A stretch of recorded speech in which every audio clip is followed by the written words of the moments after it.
అసెంబ్లీలో కేటీఆర్ మాట్లాడుతున్నారు. లైవ్ లో చూద్దాం. నిర్మాణాత్మకంగా తీసుకోండి.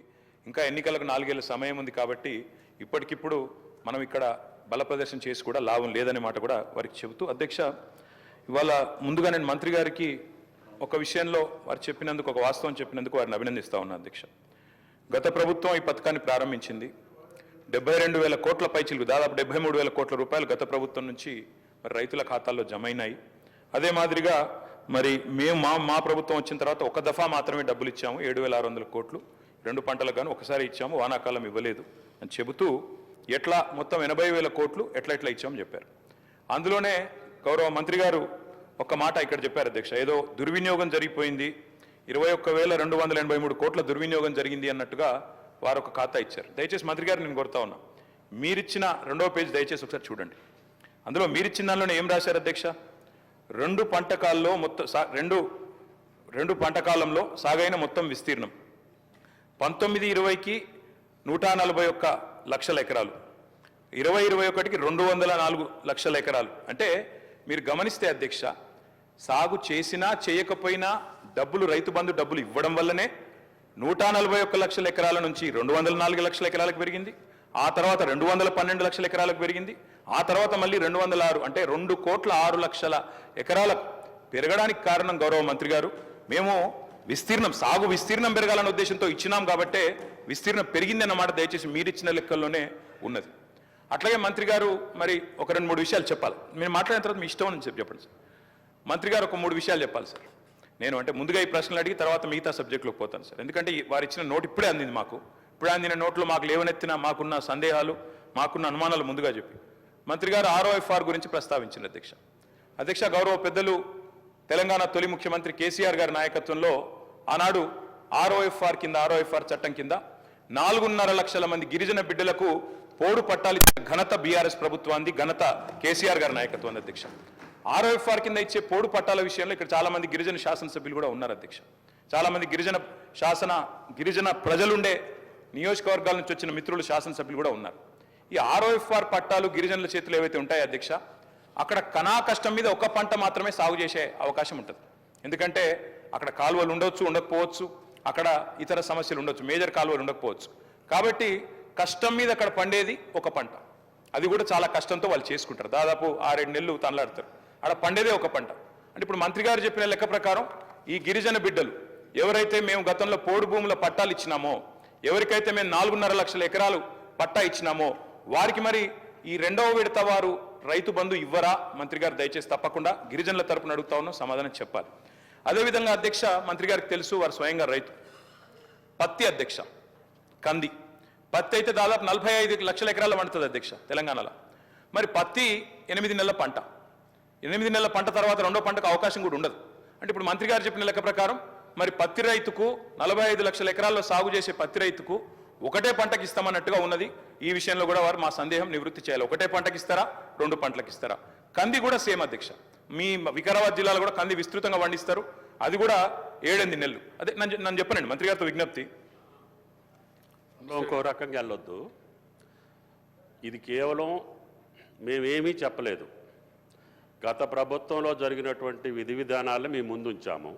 మీరు ఏది చెబితే దాన్ని అమలు చేయాలనే ఆలోచన తప్పితే ఆ పంటకి ఎంత ఇస్తారా, దీనికి ఎంత ఇస్తారు అనేది మేము నిర్ణయమే చేయలేదు. మీ సూచనల తర్వాతనే నిర్ణయించబడుద్ది. కాబట్టి మేము ఇంతవరకు ఈ ప్రభుత్వం రైతు భరోసా మీద నిర్ణయించలేదు. కాబట్టి మా నిర్ణయాలు అందులో ఏమీ లేవు. కాబట్టి మా మీద దేన్ని కూడా మీరు రుద్దొద్దు అని చెప్పి గౌరవ సభ్యులకి మనవి చేస్తాం. ఏం చేయాలో, ఎట్లా చేయాలో, పత్తికి ఏం చేయాలో, చెరుకు ఏం చేయాలో మీరు చెప్పండి. దాని ప్రకారంగా ప్రభుత్వం భవిష్యత్తులో నిర్ణయిస్తుందని చెప్తున్నాం. అధ్యక్ష, ఒకవేళ కోసే ప్రయత్నమే లేకపోతే, అటు రైతు బంధు పథకాన్ని కోతలు పెట్టే ఉద్దేశం లేకపోతే వారు PM కిసాన్ గురించి చెప్పరు అధ్యక్ష. PM కిసాన్ లెక్కలు నా దగ్గర ఉన్నాయి. PM కిసానే ప్రామాణికంగా తీసుకుంటే అధ్యక్ష దాదాపు 25% మంది రైతులకే వస్తుంది తెలంగాణలో. ఇప్పుడు వస్తున్న రైతుల్లో 25% మందికి వర్తిస్తుంది. ఒకవేళ PM కిసాన్ మార్గదర్శకమే మీకు మార్గదర్శకం అయితే, మంత్రి గారి స్టేట్మెంట్లోనే PM కిసాన్ గురించి చెప్పినారు కాబట్టి PM కిసాన్ అనేది చెప్పాము. ఇవ్వమంటే ఇస్తాం, ఇవ్వమంటారా, వద్దంటారా మీ ఇష్టం అంటున్నా. మేము అది కోత ఇస్తాము, కోతలు విధిస్తామని మేము అందుట్లో చెప్పామా? మరి మాకు అర్థం కాదు ఏంటంటే యథాతథంగా ఉన్నదున్నట్టు ఇచ్చినందుకు చర్చ ఎందుకు సార్? మరి యథాతథంగా రైతు బంధు ఉన్నదున్నట్టు ఇస్తే యథాతథంగా ఉన్నదున్నట్టు ఇస్తాం, మేము కోతలు పెట్టాం అనుకుంటే చర్చ ఎందుకు? ఇంకా యథాతథంగా ఇవ్వచ్చు, 15,000 ఇవ్వచ్చు. ప్రజాభిప్రాయం ప్రకారంగా, మీ అభిప్రాయం ప్రకారంగా విధి విధానాలు నిర్ణయించబడతాయి. మీరు యథావిధిగా ఇయ్యమని చెప్తే చెప్పండి, మేము అభ్యంతరం చెప్పట్లేదు. అధ్యక్ష, ఇంకొక 2 అనుమానాలు మంత్రి గారి స్టేట్మెంట్ నుంచి ముందు అవి చెప్తాను అధ్యక్ష, తర్వాత నా సబ్జెక్టులోకి వస్తాను అధ్యక్ష. అధ్యక్ష, వారు చెప్పారు పత్తి 8 నెలల పంట, కంది 8 నెలల పంట, మరి ఒక పంటకి ఇస్తారా 2 పంటలకు ఇస్తారా? మంత్రి గారు తమ సమాధానంలో ప్రభుత్వ విధానం ఏందో చెప్పాలి. ఆర్ఓఎఫ్ఆర్ అంటే అల్టిమేట్గా మరి చర్చ జరిగిన తర్వాత ప్రభుత్వం నిర్ణయం చెప్పాలి కదా, లేకపోతే ఎందుకు చర్చ?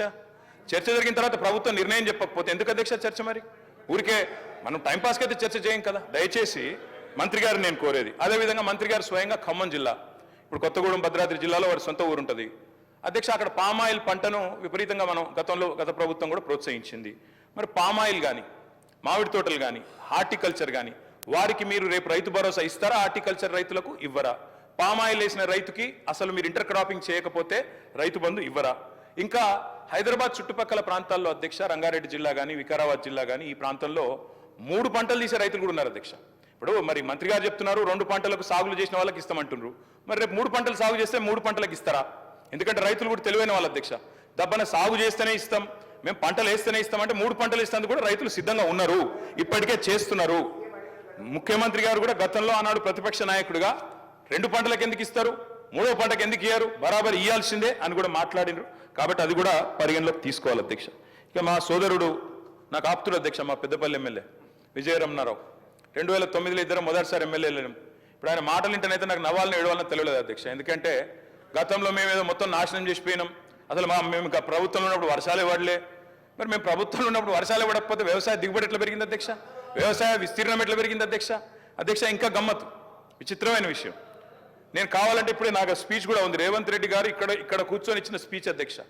ఆనాడు కాంగ్రెస్ ప్రభుత్వ హయాంలో రైతుల పరిస్థితి ఏంది, కరెంటు పరిస్థితి ఏంది, నీళ్ల పరిస్థితి ఏందని రేవంత్ రెడ్డి గారు ఇక్కడ నించొని ఇచ్చిన స్పీచ్ అధ్యక్ష. వారి తండ్రి గారు చనిపోతే నెత్తి మీద నీళ్లు చల్లుకుందామంటే కూడా కరెంటు లేదు, మా బోరు పనిచేస్తలేదని చెప్పి స్వయంగా ముఖ్యమంత్రి రేవంత్ రెడ్డి గారు ఇక్కడ నుంచి చెప్పిన మాట ఆనాటి కాంగ్రెస్ ప్రభుత్వ పాలనకు, ఆనాటి కాంగ్రెస్ ప్రభుత్వ పరిపాలనలో రైతుల దుస్థితికి నిదర్శనం అనే మాట నేను మీకు గుర్తు చేస్తా ఉన్నా అధ్యక్ష. నేను ఇక దాన్ని మళ్ళీ చదివితే మళ్ళీ కాంట్రవర్సీ చేస్తారు, ఇంకోటి అంటారు అధ్యక్ష. వాస్తవం, తెలంగాణ రాష్ట్రం ఏర్పడ్డది 2014లో. 14కు ముందు నేను ఒక్కరిని నిందిస్తలేను అధ్యక్ష. ఆనాడు ఒక వెంకటరెడ్డి గారినో లేదా ఇంకోరినో నిందించట్లేదు, కేవలం ఆనాటి పరిస్థితులు మాత్రం చెప్పే ప్రయత్నం చేస్తా ఉన్నాం అధ్యక్ష. ఉమ్మడి రాష్ట్రంలో ఎద్దు ఏడ్చింది, తప్పకుండా వ్యవసాయము ఏడ్చింది. ఎద్దు ఏడ్చిన వ్యవసాయం బాగుండదంటారు, నిజంగా కూడా ఆనాడు చాలా దారుణమైన పరిస్థితి ఉండేది అధ్యక్ష. సాగు సంక్షోభంలో మునిగింది, అన్నదాత వెన్ను విరిగిన మాట వాస్తవం.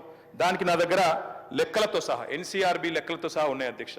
ఆ రోజు భారతదేశంలో జరిగే రైతు ఆత్మహత్యల్లో ఆనాడు తెలంగాణ ప్రాంతం, అదేవిధంగా మహారాష్ట్రలోని విదర్భ, ఈ 2 ప్రాంతాలే టాప్ అధ్యక్ష. తెలంగాణ ఏర్పడ్డ నాడు భారతదేశంలో రైతు ఆత్మహత్యల్లో 11.1% ఆత్మహత్యలు మన రాష్ట్రం నుంచి, ఈ ప్రాంతం నుంచి జరిగేది అధ్యక్ష. ఈ రోజు నేను గర్వంగా చెప్తా ఉన్నా అధ్యక్ష, గర్వంగా చెప్తా ఉన్నా, ఈ రోజు మేము మీకు ప్రభుత్వాన్ని అప్పజెప్పినాడు, మీరు మాకు అప్పజెప్పినాడేమో 11.1% రైతు ఆత్మహత్యల్లో తెలంగాణ వాటా.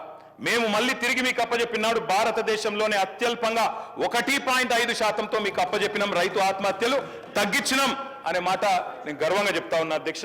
దానికి కూడా ప్రామాణికం రేవంత్ రెడ్డి గారు అధ్యక్ష. ఇది ఆయన అడిగిన ప్రశ్న, ఆనాడు పార్లమెంట్ సభ్యుడిగా పార్లమెంట్లో రేవంత్ రెడ్డి అడిగిన ప్రశ్న చదువుమంటే చదువుతా అధ్యక్ష.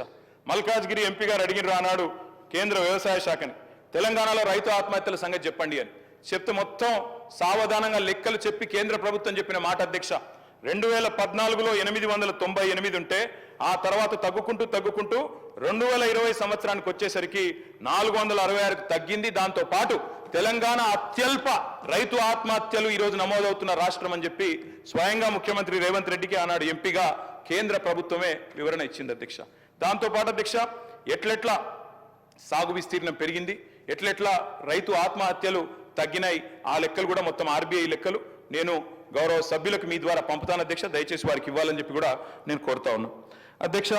ఆ రోజు పరిస్థితి ఏంటంటే నెర్రెలు బారిన నేలలు, ఆనాడు ఎండిపోయిన చెరువులు, చిన్ననీటి వనరులను పట్టించుకోలే, కరువు, కన్నీళ్లు, అప్పులు, ఆత్మహత్యలు, ఇది వాస్తవం అధ్యక్ష. ప్రాజెక్టులు లేవు తెలంగాణ ప్రాంతంలో, సాగునీరు లేదు, బొక్కబోర్ల పడే పరిస్థితి మూషంపల్లిలో నల్గొండ కాన్స్టిట్యున్సీ అధ్యక్ష. రామరెడ్డి గారు అంటారు అధ్యక్ష, ఆయన ఒక్క రైతు 57 బోర్లు వేసిండు అధ్యక్ష ఆయన పొలంలో. ఆయన పేరే ఊళ్ళో బోర్ల రామరెడ్డి అయిపోయింది అధ్యక్ష. అట్లా కరెంటు కోతలు ఒకవైపు, కాలిపోయే మోటార్లు మరొక వైపు, పేలిపోయే ట్రాన్స్ఫార్మర్లు మరొక వైపు, అర్ధరాత్రి వచ్చే కరెంటు కోసం ఆనాడు కరెంటు పెట్టబోయి షాకు చచ్చిపోయిన రైతులు లెక్క తీస్తే అదే చాంతాడంత ఉంటుంది అధ్యక్ష. ఇక విత్తనాలు వంచుడు పోలీస్ స్టేషన్లల్లో, ఎరువులు వంచుడు పోలీస్ స్టేషన్లలో, ఎందుకంటే బయట పెడితే చెప్పులు లైన్లో పెట్టుకుని నిలిచే పరిస్థితి అధ్యక్ష. ఇట్లా చెప్పరాని తిప్పలతో ఆనాడు ఉమ్మడి ఆంధ్రప్రదేశ్లో రైతన్న గోసపడ్డాడు అధ్యక్ష.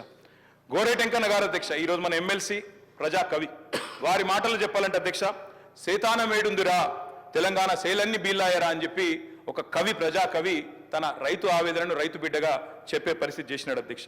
అధ్యక్ష, చేను గట్ల మీద స్వయంగా ఆత్మహత్యలు మనం చూసినాం అధ్యక్ష గతంలో ఉమ్మడి ఆంధ్రప్రదేశ్లో. ఆనాడు ఆత్మహత్యలకే కేర్ ఆఫ్ అడ్రస్ గా మారిపోయిన పరిస్థితి మా విప్ గారు లేచినారు అధ్యక్ష. వారికి కూడా నేను గుర్తు చేస్తా ఉన్నా, మా సిరిసిల్ల జిల్లాలో వెంకటాపూర్ అనే గ్రామం ఉంటుంది అధ్యక్ష. వెంకటాపూర్ గ్రామంలో మునిగే ఎల్లయ్య అనే ఒక దళిత రైతు అధ్యక్ష, ఎరువుల కోసం లైన్లో నిలబడి అక్కడనే మూర్ఛ వచ్చి కుప్పగూలి 2012-13 సంవత్సరంలో చచ్చిపోతే ఆనాడు మంత్రిగా శ్రీధర్ బాబు గారు, ఎమ్మెల్యేగా నేను ఇద్దరం కలిసిపోయినాం అధ్యక్ష. ఆ కుటుంబంలో విశ్వాసం నింపే ప్రయత్నం చేసిన. నేను విమర్శ చేస్తలేను అధ్యక్ష, ఆనాడు ఉమ్మడి ఆంధ్రప్రదేశ్లో ఉన్న పరిస్థితి చెప్తున్నా తప్ప ఇంకోటి చెప్తలేను అధ్యక్ష. అధ్యక్ష, ఆనాటి పరిస్థితి ఒక మాటలో చెప్పాలంటే అధ్యక్ష, ఐఎమ్ నాట్ ఈల్డింగ్. మంత్రి గారిని చెప్పమనండి, అది పద్ధతి. నేనేం విమర్శ చేస్తలేను అధ్యక్ష. అధ్యక్ష, గోరేటెంకన్న గారి పాట అధ్యక్ష, కాంగ్రెస్ పార్టీ ఆనాడు 2004లో అధికారంలోకి రావడానికి ఆలంబనగా మారింది. పల్లె కన్నీరు పెడుతుంది అంటూ ఆనాడు రాజశేఖర రెడ్డి గారి నాయకత్వంలో రాష్ట్రం మొత్తం ఆ పాట హోరెత్తింది. అల్టిమేట్ గా కాంగ్రెస్ ప్రభుత్వం అధికారంలోకి వచ్చింది అధ్యక్ష. ఇది వాస్తవం, నేను చెప్పేది ఏది కూడా అవాస్తవం కాదు అధ్యక్ష, నిజం చెప్తా ఉన్నా. తెలంగాణ పల్లె ఆనాడు కన్నీరు పెడుతుంది అంటూ మనం పాటలు పాడుకున్నాం అధ్యక్ష. తద్వారా ఉమ్మడి ఆంధ్రప్రదేశ్ లో మనకు జరిగిన అన్యాయం గురించి చెప్పుకున్నాం అధ్యక్ష. అట్లాంటి అధ్యక్ష ఈ రోజు రైతు భరోసా పైన షార్ట్ డిస్కషన్ లో జరుగుతున్నటువంటి అంశంలో గౌరవ వ్యవసాయ శాఖ మంత్రి తుమ్మల నాగేశ్వర్ గారు ఇచ్చినటువంటి సందర్భము, ఆ అంశంపైన చర్చ జరగాలని చెప్పేటువంటి దానిలో మా విజయరామరావు కూడా ఆ అంశం చర్చించింది అధ్యక్ష. వారు నెర్రబారిన నేల నుండి తెలంగాణ రాకముందు ఉన్నటువంటి చరిత్ర నుంచి చెప్పేటువంటి ప్రయత్నం చేస్తున్నారు అధ్యక్ష. అది కరెక్ట్ కాదని మేము అంటున్నాం. తెలంగాణ తెచ్చుకున్నదే ఎందుకు, తెలంగాణ వచ్చిన తర్వాత జరిగినటువంటి అంశం చెప్పడంలో తప్పులేదు. కానీ గతంలో కరెంట్ అంశం కానీ అవన్నీ ఆనాడు సమైక్య ఆంధ్రలో తెలంగాణకు అన్యాయం జరిగింది అనేది మనం ప్రత్యేక తెలంగాణ తెచ్చుకున్నాం అధ్యక్ష. తెలంగాణ వచ్చిన తర్వాత జరిగినటువంటి అంశము, అందులో ఆ అంశంలో కొత్త ఒక చర్చ మరొకసారి పెట్టుకుందాం ఆ చర్చ పైన. కానీ ఈరోజు కేవలం రైతు భరోసా పైన వారు ఇచ్చేటువంటి సూచనలు సలహాలు అందివ్వాలని చెప్పనే మీ సందర్భం కోరే ప్రయత్నం చేస్తున్నారు అధ్యక్ష. మీరు కూడా అంశంలోనే వారిని పర్మిట్ చేసేటువంటి ప్రయత్నం చేయండి. కేటీఆర్ గారు అంటే వ్యక్తిగతంగా మాకు వేరే ఉద్దేశం ఏమీ లేదు అధ్యక్ష. వారు ఇచ్చే సూచన సలహాలు తీసుకుంటామని మా వ్యవసాయ శాఖ మార్చిలోనే చెప్పబట్టి మీరు ఇచ్చే సూచన సలహాలు ఇప్పటికే ఈరోజు రైతు భరోసా పైన గౌరవనీయులు డిప్యూటీ సీఎం బట్టి విక్రమార్క ఆధ్వర్యంలో ఒక కమిటీ వేసినాం. 10 జిల్లాల్లో వాళ్ళందరి సలహాలు సూచనలు తీసుకున్నాం. రైతులకు సంబంధించిన సూచన సలహాలు, ప్రజా జీవితంలో ఉన్నటువంటి ఎవరు ఇచ్చిన సూచన సలహాలు తీసుకున్నాం. మా గౌరవ ముఖ్యమంత్రి రేవంత్ రెడ్డి గారు క్లియర్గా చెప్పారు, అసెంబ్లీలో రైతు భరోసాపై చర్చ జరిగిన తర్వాత విధి విధానాలన్నీ కూడా మేము అవలంబిస్తామని చెప్పిన అధ్యక్ష. వాళ్ళలాగా వాగులు, వంకలు, కొండలు, కోనలు, రియల్ ఎస్టేట్ వ్యాపారులకు నేషనల్ లెవెల్కి ఇవ్వాలని చెప్పని సూచన చేస్తారు అధ్యక్ష. వాళ్ళు అలాంటివి కాకుండా రైతుకు ఏ విధంగా చేస్తే బాగుంటుందో వారు సూచన చేయమంటున్నాం. వారు కిందిది మీది కిందికి పెట్టి మీరు పత్తి పంటకు ఒకటికి ఇస్తారా, ఫామ్ ఆయిల్కి ఒకటే ఇస్తారా అంటే వాళ్ళు కావాలని రైతులలో లేని అనుమానం సృష్టిస్తున్నారు అధ్యక్ష. ఈరోజు ఇంకా విధి విధానాలు ఈ సభలో సూచన సలహాలు తీసుకున్న తర్వాత తప్పనిసరిగా రైతులకు రైతు భరోసా ఇచ్చేటువంటి కార్యక్రమం తీసుకుంటుంది ప్రభుత్వం. ఏం అనుమానం తావక్కలేదు. కానీ నేను ఒకటి మీ ద్వారా సూచన చేస్తున్నాను గౌరవ సభ్యులు కేటీఆర్ గారికి, రైతు భరోసాకు సంబంధించి విధి విధానాలపైన చర్చకు చేస్తే బాగుంటుందని చెప్పిన సలహా అధ్యక్ష.